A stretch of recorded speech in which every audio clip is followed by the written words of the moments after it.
అవును రాజుగారు, మనం మంచి కరువులో ఉన్నాం కదా, అందుకని అందరం ఒక్కసారి పడేలోపు అవ్వ అల్లాడిపోయింది. అవునరా బంటు, ఇంకొక్కసారి అవ్వగా నిద్రపోతే నా ఆకలి తీరిపోతుందిరా అని అనుకుంటూ, అరే బంటు, ఈ అవ్వేంద్ర ఇంకా పడుకోవడం లేదు, మనల్ని ఇక్కడి నుండి ఎలా తరమాలో ఆలోచిస్తున్నట్టుందిరా. అవును రాజుగారు, ఇప్పుడు ఎలా? అవ్వ మనల్ని చంపేస్తుందేమో. ఏం భయపడపుకో, ఏం భయం లేదు, నేనున్నాను కదా, నేను చూసుకుంటాంలే, ఏం చేస్తుందో చూద్దాం అని ఆ దోమలు మాట్లాడుకుంటాయి.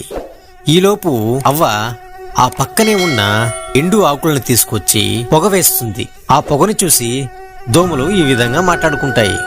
అరే బంటు, ఈ అవ్వ మంచి తెలివితేటలు కలిగి రోయ్, మనకు ఈ పొగంటే పడ్డ కదా, అందుకని